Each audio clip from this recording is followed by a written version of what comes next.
Du baroque à l'insolite avec ce conchiliculteur de l'étang de Thau qui n'hésite pas à plonger pour être aux petits soins avec ses fruits de mer. David Bordier et Pascal Marcelin l'ont accompagné. Il porte une combinaison de plongée. Jean-Christophe Cabrol n'est pas un conchiliculteur comme les autres. Ce matin, avec son fils Maxime, l'éleveur part inspecter ses tables, entre Sète, Bouzigues et Metz. On va aller à la table au moulin, donc tu montes là où il y a les filets. Sur l'étang de Thau, c'est l'un des très rares professionnels à travailler sous l'eau. Jean-Christophe connaît ses fonds comme sa poche. À 51 ans, ce fils d'une famille de pêcheurs, d'ostréiculteurs, plonge ici depuis l'adolescence. Une passion, un métier.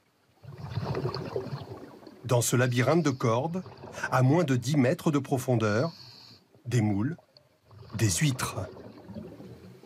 Quand vous voyez l'huître sur les cordes, vous voyez la dentelle blanche, vous la voyez filtrée, vous voyez la pousse, vous voyez qu'elle est en bonne santé. Quand vous passez, vous voyez tout ce qui est autour, tout le biotope. Vous avez des algues, vous avez des mousses, vous avez des éponges, vous avez des bijoux. Si je vois une certaine mortalité, c'est qu'il manque de l'oxygène, c'est qu'il y a un problème, etc. Là, en passant, je contrôle mes cordes, tout simplement, et je regarde la vie. La vie, c'est le jeu permanent des spirographes qui se rétractent au passage du plongeur. La sèche solitaire ou la petite colonie d'hippocampes. Ce plongeur-éleveur entretient en permanence sa ferme sous-marine. Le but de nettoyer son fond, c'est toujours avoir de l'oxygène, toujours avoir une bonne courantologie. Nettoyer ses fonds, c'est comme un paysan, labourer son terrain. Dans l'étang de Thau, les huîtres et les moules sont de plus en plus exposés aux dorades venues de la Méditerranée toute proche. Seule parade, des filets posés autour des tables. Parce que les dorades, elles peuvent manger 8 tonnes en une nuit. Donc 8 tonnes de moules, ça m'est déjà arrivé. Elles m'ont pris 8 tonnes de moules en une nuit. Donc moi, je veux que le filet soit vraiment bien positionné et je le contrôle en permanence. Dans cette ferme, on produit une quarantaine de tonnes d'huîtres. Des larves naturelles sont captées dans l'étang. Les jeunes huîtres sont séparées puis collées à une corde sur du ciment.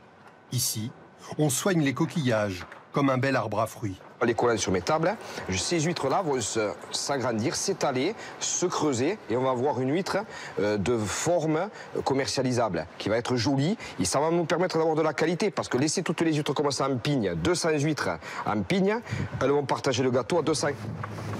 Les petites huîtres sont ramenées dans l'étang. Une fois amarrées aux tables, les cordes vont rester sous l'eau plus d'1 an.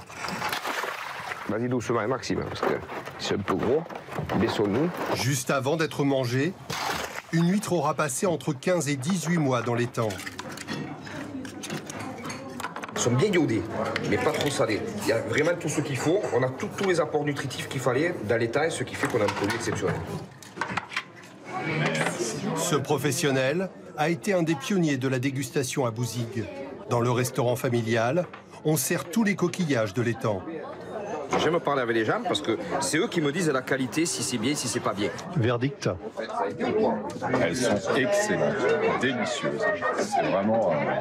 on sent que ça vient de sortir de l'étang et que c'est vraiment un produit d'une fraîcheur exceptionnelle. Sur la terrasse, Georges Diaz interprète sa chanson Gitane. C'est l'heure de repartir sur la lagune de Thau pour Jean-Christophe et son fils Maxime.